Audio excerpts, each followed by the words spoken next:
السلام عليكم ورحمة الله وبركاته. أعوذ بالله من الشيطان الرجيم. بسم الله الرحمن الرحيم. نحمده ونصلي على رسوله الكريم. أما بعد.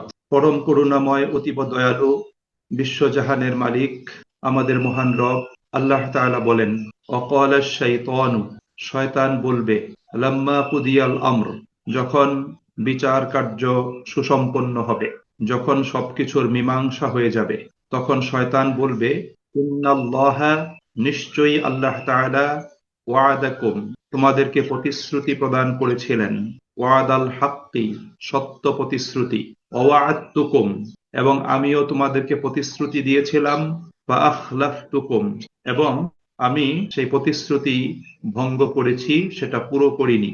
ওমা কানা লিয়া আলাইকুম মিন সুলতান, তোমাদের উপর আমার কোনো জোর জবরদস্তি ছিল না, ইল্লা আন দাআউতুকুম, শুধুমাত্র আমি তোমাদেরকে আহ্বান করেছিলাম, ফাস্তাজাবতুম লি, এবং তোমরা আমার আহ্বানে সাড়া দান করেছিলে, ফালা তালুমুনি, সুতরাং তোমরা আমাকে তিরস্কার করো না, ওয়ালুমু আনফুসাকুম, এবং নিজেরা নিজেকেই তিরস্কার করো, মা আনা বিমুসরিখিকুম, আমি তোমাদেরকে রক্ষা করতে পারবো না, অমা আনতুম বিমুসরিখি, এবং তোমরাও আমার কোনো প্রতিকার করতে পারবে না, ইন্নী কাফারতু, আমি অস্বীকার করছি, বিমা আশরাকতুমুনি মিন ক্বাবল, ইতিপূর্বে তোমরা আমাকে আল্লাহ পাকের সার্বভৌমত্ব ও কর্তৃত্বের সাথে যে শিরিক করেছিলে।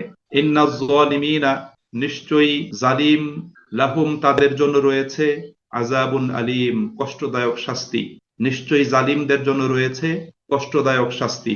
ওয়াউদখিলাল্লাযীনা আমানু ওয়া আমিলুস সালিহাতি জান্নাতিন, অপরদিকে যারা ঈমান এনেছে এবং সৎ ও কল্যাণকর আমল সম্পাদন করেছে, তাদেরকে জান্নাতে প্রবেশ করাবো। তাজরি মিন তাহতিহাল আনহার, যে জান্নাতের নিম্নদেশ দিয়ে নহর সমূহ প্রবাহমান থাকবে। খালিদিনা ফিহা বিইজনি রাব্বিহিম, তারা তাদের রবের অনুমতিক্রমে সেখানে চিরস্থায়ী অবস্থান করবে। তাহিয়াতুহুম ফিহা, সেই জান্নাতে তাদের অভিবাদন হবে সালাম। আমানতু বিল্লাহ, বারাকাল্লাহু লানা ওয়া লাকুম ফিল কোরআনিল আযীম, আল্লাহ রাব্বুল আলামিন কোরআনুল আযীমের মাঝে এর মাধ্যমে আমাদেরকে বারাকা দান করুন। ওয়া নাফা'না ওয়া ইয়্যাকুম বিল আয়াতি ওয়াজ যিকরিল হাকীম, এবং আল্লাহ সুবহানাহু ওয়া তাআলা এই কোরআনের আয়াত এবং এর বিজ্ঞানময় উপদেশের মাধ্যমে আমাদেরকে কল্যাণের পথে পরিচালিত করুন, আমাদেরকে উপকৃত করুন। মূলত আল্লাহ সুবহানাহু ওয়া তাআলা এখানে আখিরাতের বিচার কার্য সুসম্পন্ন হওয়ার পরে যখন জাহান্নামীদের জন্য জাহান্নামের সিদ্ধান্ত ঘোষণা করা হবে, অন্য বর্ণনায় এসছে তাদেরকে জাহান্নামে নিক্ষেপ করা হবে এবং জান্নাতীদেরকে জান্নাতে পাঠিয়ে দেয়া হবে, তখন শয়তান জাহান্নামের উপকণ্ঠে দাঁড়িয়ে জাহান্নামীদের উদ্দেশ্যে একটা ছোট্ট বক্তব্য দিবে, নিজের পক্ষে সাফাই পেশ করবে এবং শয়তান বলবে যে তোমাদের জাহান্নামে নিক্ষিপ্ত হওয়ার ব্যাপারে আমার কোনো জোর জবরদস্তি ছিল না, তোমরা নিজেরাই জাহান্নামের পথকে বেছে নিয়েছিলে, যার কারণে তোমরা জাহান্নামে নিক্ষিপ্ত হয়েছ। সুতরাং আজকে জাহান্নামে তোমাদের অবস্থানের কারণে আমাকে তোমরা তিরস্কার করো না। হাদিস শরীফে একটি বর্ণনা রয়েছে, রাসূল করিম সাল্লাল্লাহু আলাইহি ওয়াসাল্লাম বলেছেন যে আল্লাহ রাব্বুল আলামিন যখন হাসরের ময়দানে বিচার কার্য সুসম্পন্ন করে তার রায় ঘোষণা করবেন, তখন পুরো হাসরের ময়দানে একটা ত্রাস তৈরি হবে, একটা ভীতিকর পরিস্থিতি তৈরি হবে। বিচার কার্য সুসম্পন্ন হয়েছে, তখন রায় ঘোষণা হয়নি, বিষয়টা এরকম আর কি। তখন সবাই ভীত বিহবল অবস্থাতে থাকবে, শঙ্কিত থাকবে যে কি জানি রায় হয়, কি জানি সিদ্ধান্ত হয়। তখন জান্নাতীরা তাদের পক্ষে সুপারিশের জন্য সুপারিশকারীকে তারা খুঁজবে। তারা নবী আদম আলাইহিস সালাম, নূহ আলাইহিস সালাম, মুসা আলাইহিস সালাম, ঈসা আলাইহিস সালাম, ইব্রাহিম আলাইহিস সালাম, এ সমস্ত নবীদের কাছে যাবে। তখন ঈসা আলাইহিস সালাতু ওয়াস সালাম তাদেরকে বলবেন, তোমরা নিরক্ষর উম্মি নবী মুহাম্মদ সাল্লাল্লাহু আলাইহি ওয়াসাল্লামের কাছে যাও। তখন রাসূল করিম সাল্লাল্লাহু আলাইহি ওয়াসাল্লাম জান্নাতীদের পক্ষে সুপারিশ করার জন্য দণ্ডায়মান হবেন এবং সে পরিবেশটা হবে অত্যন্ত সুরভিত এবং সৌরভ ছড়াবে। আর জাহান্নামীরা তখন দেখবে যে তাদের কে সুপারিশ করতে পারে। তখন তারা চিন্তা করবে, আমরা তো ইবলিসের পথেই চলেছিলাম, তার অনুসরণ করেছিলাম, সুতরাং আমরা ইবলিসকে সুপারিশকারী গ্রহণ করি। তখন তারা ইবলিসের কাছে যাবে। তখন ইবলিস তাদের উদ্দেশ্যে যে কথাগুলো বলবে আল্লাহ রাব্বুল আলামিন যেন সেই কথাগুলোই এখানে উপস্থাপন করেছেন।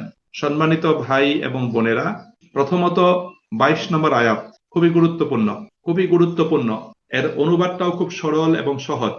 আল্লাহ রাব্বুল আলামিন বলছেন, ওয়াকাল আশ-শাইতান, শয়তান বলবে, লাম্মা কুদিয়াল আমর, যখন সবকিছুর মীমাংসা হয়ে যাবে, অর্থাৎ বিচার কার্য সুসম্পন্ন হবে, ইন্নাল্লাহা ওয়া'আদাকুম, নিশ্চয়ই আল্লাহ তোমাদেরকে প্রতিশ্রুতি দিয়েছিলেন, ওয়া'দাল হক, এবং আল্লাহ পাকের প্রতিশ্রুতি ছিল সত্য, শাশ্বত, সঠিক।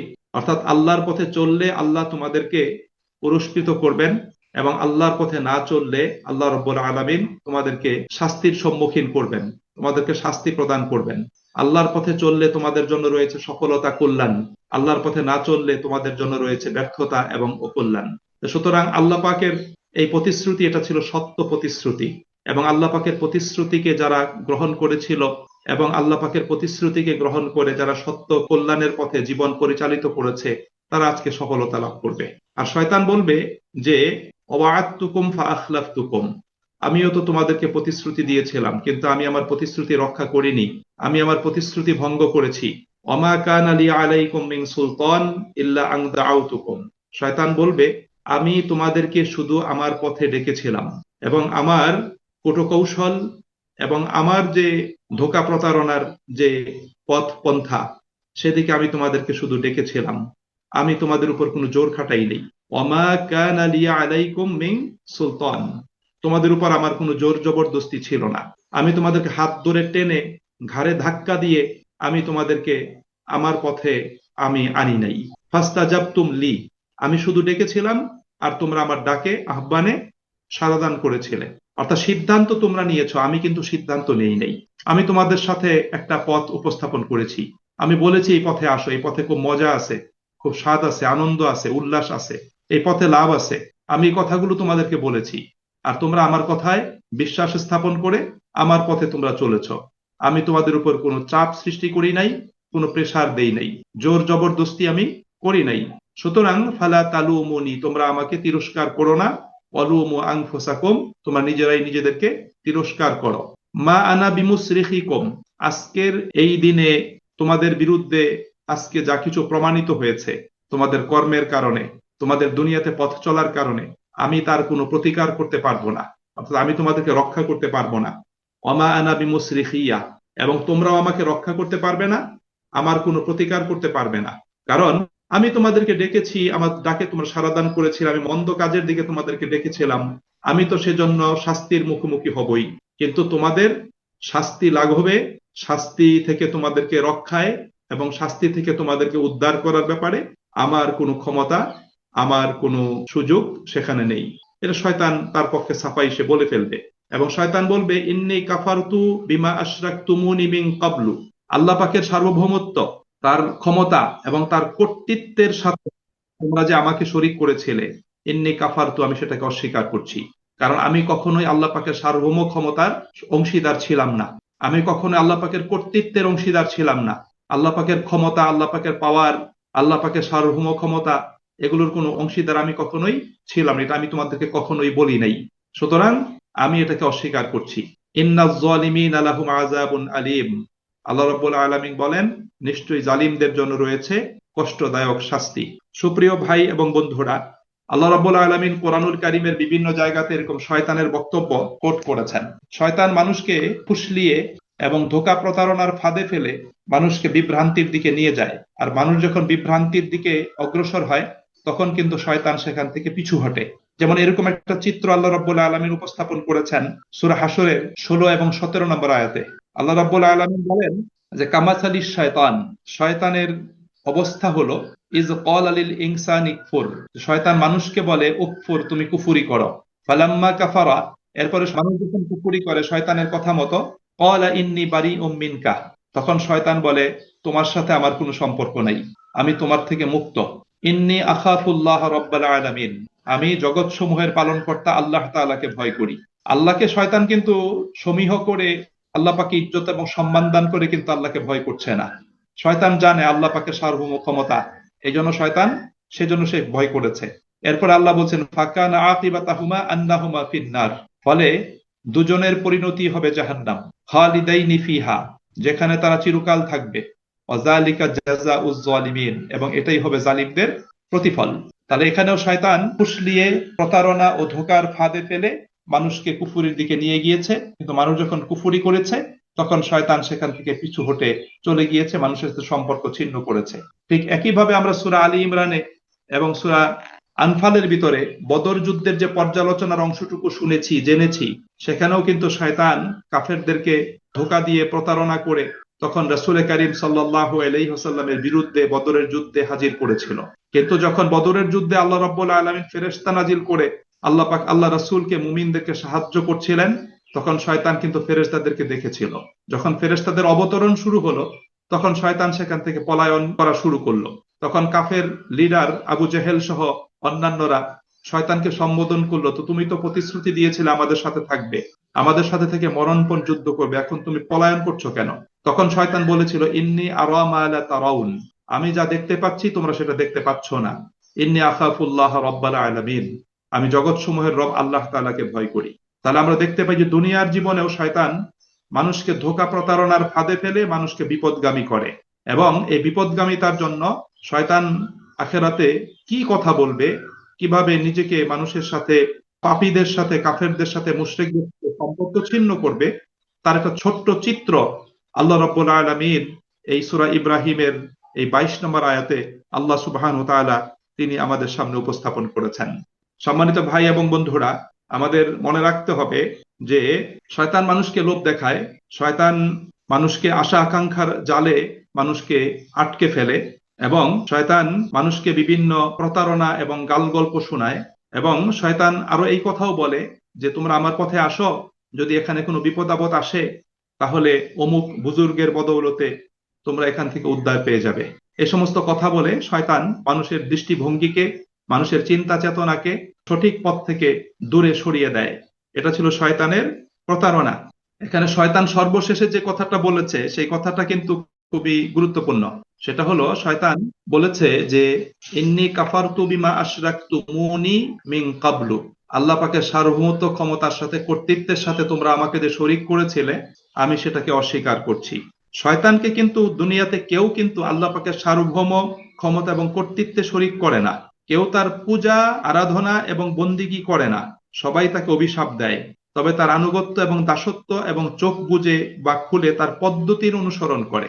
অর্থাৎ এখানে আল্লাহ রাব্বুল আলামিন যে কথাটা বলতে চাচ্ছেন সেটা হলো যে মানুষের কর্মগত শিরক, বিশ্বাসগতভাবে অনেক মানুষ আছে আল্লাহ তাআলাকে সার্বভৌম ক্ষমতার মালিক মনে করে, বিশ্বজগতের মালিক মনে করে, কিন্তু কর্মগতভাবে আল্লাহ পাকের সাথে শিরক করে, অর্থাৎ আল্লাহ পাকের হুকুম আহকামকে অস্বীকার করে, আল্লাহ পাকের বিধানকে পরিত্যাগ করে মানব রচিত বিধানের অনুসরণ করে। সুপ্রিয় ভাই এবং বন্ধুরা, আপনি দেখবেন যে পৃথিবীর কোনো মানুষই কিন্তু সরাসরি শয়তানের পূজা করে না, বরং তারা ভিন্ন প্রকৃতিতে, পদ্ধতিতে শয়তানের অনুসারী হয়ে যায়। সেই কথাগুলো আল্লাহ পাক এখানে উল্লেখ করেছেন। যেমন আল্লাহ তাআলা সূরা তাওবার ভিতরে ইহুদি এবং খ্রিস্টানদের বিরুদ্ধে এই অভিযোগ তুলে ধরেছেন যে তারা আল্লাহ ছাড়া নিজেদের আহবার এবং রুহবানদেরকে রব হিসাবে গ্রহণ করেছে। তারা আল্লাহ পাকের পরিবর্তে তাদের আহবার, অর্থাৎ তাদের ওলামা এবং রাহিব, সংসার বিরাগী যারা, তাদেরকে তার রব হিসাবে গ্রহণ করেছে। একইভাবে আল্লাহ সুবহানাহু ওয়া তাআলা সূরা আনআমের ভিতরে উল্লেখ করেছেন যে মুশরিকরা তারা তাদের কর্মগত শিরকের বিষয়গুলোকে আল্লাহ পাক উপস্থাপন করেছেন। এখানে 4টি কাজের কথা আল্লাহ পাক তুলে ধরেছেন 137 নম্বর আয়াত থেকে। 1 নম্বর কাজ ছিল যে ওয়াকাযালিকা যায়্যানা লিকাসীরিম মিনাল মুশরিকিনা কাতলা আওলাদিহিম শুরাকাউহুম, আল্লাহ বলেন যে তাদের দেবতারা অনেক মুশরিকদের দৃষ্টিতে তাদের সন্তানদের হত্যাকে সুশোভিত করে রেখেছে। তারা তাদের সন্তানদেরকে হত্যা করত, তারা তাদের দেবতাদেরকে খুশি করার জন্য। দ্বিতীয়ত, তারা তাদের গবাদি পশু এবং কিছু শস্য ক্ষেত্রের উপর বিধিনিষেধ আরোপ করত যে এগুলো আমাদের দেবতাদের, এগুলোতে হাত দেওয়া যাবে না। তৃতীয়ত, তারা কিছু জীবজন্তুর কিছু চর্বিকে তারা নিজেদের উপর হারাম করে নিত। চতুর্থ হলো, তারা কোনো কোনো জীবজন্তুর পেটের ভিতর যে বাচ্চা থাকতো সেগুলোকে শুধু তাদের পুরুষদের জন্য হালাল মনে করত, নারীদের জন্য হারাম মনে করত। এই বিষয়গুলোকে কর্মগত শিরক হিসাবে আল্লাহ রাব্বুল আলামিন কোরআনুল কারীমে উপস্থাপন করেছেন। কোরআনুল কারীমে এরকম আরো বিভিন্ন ধরনের কর্মগত শিরক আছে। এই বিষয়গুলো আল্লাহ সুবহানাহু ওয়া তাআলা উল্লেখ করেছেন। মানুষ সরাসরি আল্লাহ পাকের সাথে শিরক করে না, আল্লাহকে মানে কিন্তু কর্মগতভাবে আল্লাহ পাকের সাথে শিরক করে। অর্থাৎ আল্লাহ পাকের রুবুবিয়তকে মানে। যেমন মনে করেন দুনিয়াতে এমন কিছু বিষয় আছে, যেমন আল্লাহ পাকের আইন পরিত্যাগ করে মানব রচিত কোনো আইনকে মেনে চলা, আল্লাহর আইনকে বাদ দিয়ে দেওয়া, আল্লাহকে স্বীকার করতেছে। যেমন বর্তমান সমাজ জীবনে দুনিয়াতে ধর্মনিরপেক্ষবাদী যারা আছে তারা কিন্তু আল্লাহকে স্বীকার করে, ওরা কিন্তু নামাজও পড়ে, আবার হজ করতেও যায়, কিন্তু আল্লাহর আইন তারা মানে না। তারা মানব রচিত আইনকেই জগতে অনুসরণ করে, তারা মেনে চলে। সমাজতান্ত্রিক মতবাদ অথবা এমন কিছু মতবাদ আছে যে মতবাদগুলো মানুষ তৈরি করেছে, যে মতবাদগুলো আল্লাহ পাকের সার্বভৌম ক্ষমতার অবস্থান থেকে মানুষকে দূরে সরিয়ে দেয়। এই বিষয়গুলো হলো কর্মগত শিরক। এই জন্য আল্লাহ সুবহানাহু ওয়া তাআলা বিষয়গুলো তিনি উল্লেখ করেছেন। যেমন সূরা কাফিরুনে আল্লাহ রাব্বুল আলামিন কর্মগত তাওহীদ এবং কর্মগত শিরকের বিরুদ্ধে আল্লাহ পাক বক্তব্য প্রদান করেছেন। সূরা কাহাফের শেষ আয়াতে আল্লাহ রাব্বুল আলামিন বলেছেন, ওয়ালা ইউশরিক বিইবাদাতি রাব্বিহি আহাদা। সুতরাং কেউ যেন তার রবের ইবাদতের সাথে অন্য কাউকে শরীক না করে। সরাসরি রবের ইবাদত প্রত্যাখ্যান করা যেমন শিরক, একইভাবে রবের ইবাদতের সাথে অন্য কাউকে শরীক করাটাও শিরক। অথবা রবের আইনকে অমান্য করে যদি অন্য কোনো আইনকে তার স্থলাভিষিক্ত করে বা সেটাকে মেনে চলে, সেটাও শিরক হবে। এজন্য ইসলাম আমাদের সামনে যে আইন এবং নীতিমালা প্রদান করেছে, সে আইন এবং নীতিমালা পরিত্যাগ করে মানব রচিত কোন আইন এবং নীতিমালাকে কেউ যদি মুক্তির, সফলতার পথ এবং পদ্ধতি রূপে গ্রহণ করে, তাহলে সেটাও হবে কর্মগত শিরক। একটা জিনিস মনে রাখতে হবে যে তাওহীদের পথে চলতে গেলে শিরকের পথ সম্পর্কেও জানতে হবে। আপনি যদি নিরেট এবং বিশুদ্ধ তাওহীদের পথে জীবন পরিচালনা করতে চান এবং এটাই একমাত্র পথ, এ পথেই চলতে হবে, ভিন্ন কোনো পথ নাই, সুতরাং এই পথে চলতে গেলে আপনাকে আমাকে শিরকের বিষয়গুলো সম্পর্কে সুস্পষ্ট এলেম অর্জন করতে হবে। অন্যথায় আমরা তাওহীদের পথে একদম সঠিকভাবে চলার ক্ষেত্রে হোঁচট খেতে পারি। কারণ শয়তান শিরকের পথগুলোকে এত চাকচিক্যময় করে, আকর্ষণীয় করে উপস্থাপন করে মানুষের সামনে, মানুষ তখন বিভ্রান্তির বেড়াজালে আটকে যায় এবং এভাবে মানুষ শিরকের দিকে চলে যায়। এবং কাল কিয়ামতে শয়তান কিন্তু সে বিষয়ই আল্লাহ পাকের দরবারে নিজের পক্ষ থেকে সাফাই সে পেশ করবে। আসলে বিষয়টা কিন্তু সেরকমই। তো আপনি দেখেন, মানুষকে আল্লাহ রাব্বুল আলামিন চিন্তা করার, বাস বিচার করার, গ্রহণ করা না করার অধিকার আল্লাহ রাব্বুল আলামিন মানুষকে প্রদান করেছেন। যেমন ইসলাম গ্রহণ করার ক্ষেত্রে আল্লাহ রাব্বুল আলামিন প্রেসার দান করেন নাই, কম্পালশন আল্লাহ পাক করেন নাই। এখানে আল্লাহ পাক মানুষকে স্বাধীনতা দিয়েছেন, এখানে মানুষের জন্য পরীক্ষা। যদি এটা না করতেন তাহলে মানুষের পরীক্ষা হতো না। আর আল্লাহ রাব্বুল আলামিন পরীক্ষার জন্যই পৃথিবীতে মানুষকে প্রেরণ করেছেন। যদি পরীক্ষাই না থাকতো তাহলে মানুষ নিছক পৃথিবীতে, এই সৃষ্টিটাতে নিছক সৃষ্টি হতো, উদ্দেশ্যহীন সৃষ্টি হয়ে যেত। কিন্তু আল্লাহ পাক তো মানুষকে উদ্দেশ্যহীন ভাবে সৃষ্টি করেন নাই। মানুষকে একটা পবিত্র, একটা মহান দায়িত্ব দিয়ে পৃথিবীর বুকে প্রেরণ করা হয়েছে। আর সেই দায়িত্ব যেহেতু তাকে পালন করতে হবে, এই জন্য মানুষকে সীমিত স্বাধীনতা আল্লাহ রাব্বুল আলামিন প্রদান করেছেন। এই জন্য পথগুলো আল্লাহ পাক আমাদের সামনে উপস্থাপন করেছেন। আল্লাহ সুবহানাহু ওয়া তাআলা তিনি বলেছেন যে ওয়াহাদাইনাহুন নাজদাইন, যে আমরা মানুষের সামনে দুইটা পথকে উপস্থাপন করেছি। দুইটা পথ, একটা সফলতার পথ, একটা ব্যর্থতার পথ, একটা আল্লাহ পাকের পথ, একটা হলো শয়তানের পথ। এখন মানুষ কোন পথকে গ্রহণ করে, এটার উপরে কিন্তু ফয়সালা হবে। এই জন্য শয়তানের অনুসারীরা সেদিন যখন শয়তানের কাছ থেকে সাহায্য প্রার্থনা করবে, শয়তানের সুপারিশ কামনা করবে, শয়তান সেদিন বলবে, দেখো আমার তো কোনো জোর জবরদস্তি তোমাদের উপর ছিল না, সুতরাং আমাকে তোমরা তিরস্কার করো না, নিজেদেরকেই তিরস্কার করো। তোমাদের বিপদগামিতার জন্য আমি দায়ী নই, কারণ আমি তোমাদেরকে জোর করে গলা ধাক্কা দিয়ে পথে আনি নাই। সুপ্রিয় ভাই এবং বন্ধুরা, আপনি দেখেন দুনিয়াতে শয়তানি যতগুলো প্রোডাক্ট আছে, শয়তানি প্রোডাক্টের দিকে মানুষ কিন্তু হুমড়ি খেয়ে পড়ে, নিজেরাই স্বতঃস্ফূর্ত সেখানে যায়। আপনি মনে করেন কোনো অন্যায় কাজের জন্য কোনো মানুষকে জোর করে নেওয়া হয় না, মানুষ সেখানে যায় দুনিয়ার সামান্য লোভ লালসার বশবর্তী হয়ে এবং সাময়িক আনন্দের আতিশয্যে অল্প সময়ের লালসা চরিতার্থ করার জন্য মানুষ সেদিকে চলে যায়। এই জন্য আমাদের সেই কথাটা মনে রাখতে হবে। একজন উর্দু কবি অত্যন্ত সুন্দরভাবে বলেছেন, লজ্জত কি খাতির গুনাহ মত কর, লজ্জত খতম হো যায়েগি, গুনাহ বাকি রাহ যায়েগা। অর্থাৎ সাময়িক আনন্দের আতিশয্যে, সাময়িক লালসার কারণে অথবা সাময়িক উত্তেজনার বশবর্তী হয়ে তোমরা গুনাহের কাজ করো না। তোমার এই উত্তেজনা, এই লালসার অবস্থা, এই আকর্ষণ, এটা মিটে যাবে, এটা নিঃশেষ হয়ে যাবে, কিন্তু তোমার গুনাহটা বাকি থেকে যাবে। এই জন্য সুপ্রিয় ভাই এবং বন্ধুরা, শয়তান যে পথে আমাদেরকে ডাকে, সেই পথ বিভিন্ন রঙের, রঙিন করে সাজানো একটা পথ, কিন্তু সেই রং বেশিক্ষণ থাকে না, সাময়িক উত্তেজনা বেশিক্ষণ কিন্তু থাকে না। তারপর সেখান থেকে মানুষকে বিফল মনোরথ হয়ে নিরাশ হয়ে সেখান থেকে ফিরে আসতে হয়। সুপ্রিয় ভাই এবং বন্ধুরা, আমাদের সুচিন্তিতভাবে এই বিষয়গুলো বোঝা দরকার। নিজেদেরকে গড্ডালিত ভাসিয়ে দেয়, আমাদের উচিত হলো নিজের অবস্থান থেকে সুকৌশলে তাদেরকে সতর্ক করা, যাতে তারা শয়তানের ফাঁদে পা দিয়ে নিজের আখেরাতের জীবনটাকে, দুনিয়ার জীবনটাকে সে যাতে কি করে ব্যর্থ করে না দেয়। এটা আমাদের ইমানি অন্যতম নৈতিক একটা দায়িত্ব। সম্মানিত ভাই এবং বন্ধুরা, শয়তানের এই ডায়ালগ বা শয়তানের এই আত্মস্বীকৃত তার যে বক্তব্য, এই বক্তব্য উপস্থাপন করার পরে, প্রকৃত ফ্যাক্ট আল্লাহ পাক তুলে ধরার পরে, আল্লাহ রাব্বুল আলামিন এখন যারা তার পথে চলেছে, তার কথা মতো জীবন যাপন করেছে এবং তার নীতি সংকল্প ইচ্ছাকে যারা নিজেদের জীবনে বাস্তবায়ন করেছে, আল্লাহ রাব্বুল আলামিন তাদের কথা বলছেন।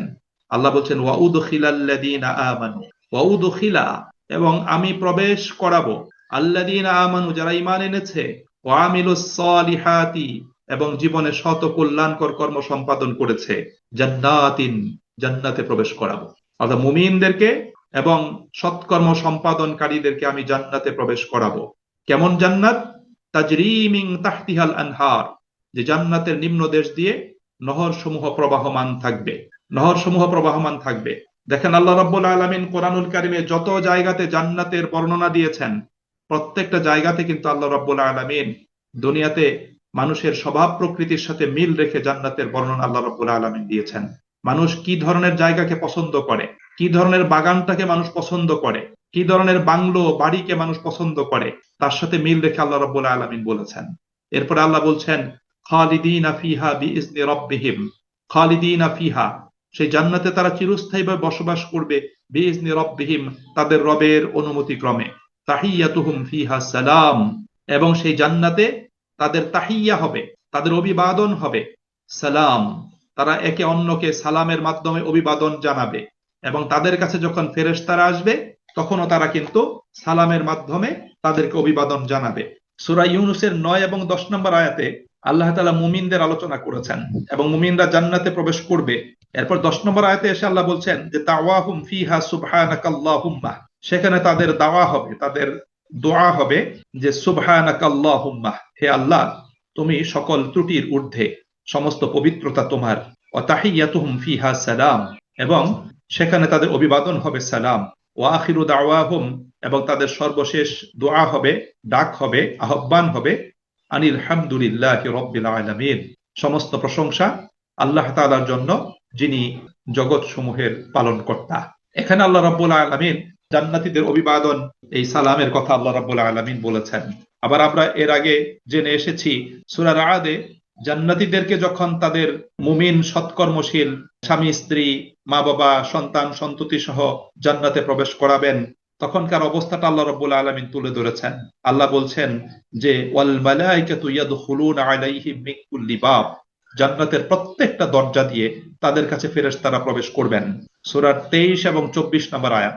এবং ফেরেশতারা প্রবেশ করে বলবেন সালামুন আলাইকুম, তোমাদের উপর শান্তি বর্ষিত হোক, বিমা সবারতুম, যেহেতু তোমরা ধৈর্য ধারণ করে আল্লাহ পাকের অনুশাসন মেনেছিলে, ফানিমা উকবাদ দার, সুতরাং আজকে তোমরা যে আবাসন পেয়েছো, বাসস্থান পেয়েছো, এটা কতই না উত্তম একটা বাসস্থান। এভাবে ফেরেশতারা জান্নাতীদেরকে অভিবাদন জানাবে। আবার সূরা জুমারে শেষ রুকুতে আল্লাহ সুবহানাহু ওয়া তাআলা বলেন ৭৩ এবং ৭৪ নম্বর আয়াতে, জান্নাতীদেরকে যখন জান্নাতে সদল বলে নিয়ে যাওয়া হবে, ওয়াসিকাল্লাযীনা তাকাউ রাব্বাহুম ইলাল জান্নাতি যুমারা, যারা তাকওয়া ভিত্তিক জীবন যাপন করেছে তাদেরকে যখন সদল বলে জান্নাতের দিকে নিয়ে যাওয়া হবে, হাত্তা ইযা জাউহা ওয়া ফুতিহাত আবওয়াবুহা, তারা যখন জান্নাতের কাছে উপনীত হবে তখন সেখানে গিয়ে তারা দরজাগুলো ওপেন পাবে, খোলা পাবে, উন্মুক্ত পাবে। ওয়াকালা লাহুম খাজানাতুহা, তখন জান্নাতের পাহারাদার ফেরেশতারা তাদেরকে বলবে সালামুন আলাইকুম, তোমাদের উপর শান্তি বর্ষিত হোক, তিবতুম, তোমরা আনন্দিত হও, ফাদখুলুহা খালিদিন, এবং চিরস্থায়ীভাবে জান্নাতে প্রবেশ করো। এবং জান্নাতীরা তখন সেখানে বলবে ওয়াকালুল হামদুলিল্লাহিল্লাযী সাদাকানা ওয়া'দাহ, সমস্ত প্রশংসা আল্লাহ তাআলার জন্য, যিনি তার ওয়াদা সত্যে পরিণত করেছেন। তাহলে সুপ্রিয় ভাই এবং বন্ধুরা, এভাবে জান্নাতীদের অভিবাদনের কথা আল্লাহ রাব্বুল আলামিন কোরআনুল কারীমের বিভিন্ন আয়াতে তিনি আমাদের সামনে তুলে ধরেছেন। সুপ্রিয় ভাই এবং বন্ধুরা, আল্লাহ রাব্বুল আলামিন এখানে তাহিয়া শব্দ ব্যবহার করেছেন, তাহিয়াতুহুম ফিহা সালাম। তাহিয়ার শাব্দিক অর্থ হলো কারো দীর্ঘায়ুর জন্য আল্লাহ পাকের দরবারে দোয়া করা, যে আল্লাহ পাক তোমাকে দীর্ঘ জীবন দান করুন। কিন্তু পারিভাষিক অর্থে এই শব্দটি অভ্যর্থনা এবং সম্বর্ধনা সূচক হিসাবে এটাকে ব্যবহার করা হয়েছে, অর্থাৎ কাউকে সম্বর্ধনা জানানো, কাউকে অভ্যর্থনা জানানো।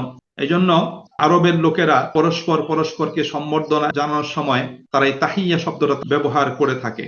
আর আমাদের ভাষায় এই তাহিয়ার সমার্থক একটা শব্দ সালাম হতে পারে বা সালাম কালাম, এটা হতে পারে। কিন্তু প্রথম শব্দটি ব্যবহার করলে এটা আসলে পরিপূর্ণ তার যে উদ্দেশ্য সেটা হাসিল হয় না। এই জন্য এখানে অভিবাদন শব্দটা অনুবাদ অর্থে এটাকে ব্যবহার করাটাই হলো সবচেয়ে যৌক্তিক এবং সবচেয়ে সার্থক একটা বিষয় হবে। এই জন্য এখানে বলা হয়েছে যে তাদের অভিবাদন হবে সালাম, পরস্পর পরস্পরকে সালাম দিবে, ফেরেশতারা তাদেরকে সালাম প্রদান করবে এবং আল্লাহ পাকের পক্ষ থেকে তাদেরকে সালাম শোনানো হবে। সুপ্রিয় ভাই এবং বন্ধুরা, সেটা হবে অত্যন্ত আনন্দের, সেটা হবে অত্যন্ত প্রশান্তির। আল্লাহ পাক সেই বিষয়টি এখানে উপস্থাপন করেছেন। আল্লাহ রাব্বুল আলামিন আমাদের সকলকে ক্ষুদ্র আলোচনা থেকে শিক্ষা গ্রহণ করার এবং বাস্তব জীবনে মেনে চলার জন্য তৌফিক দান করুন। আসসালামু আলাইকুম ওয়া রাহমাতুল্লাহি ওয়া বারাকাতুহু।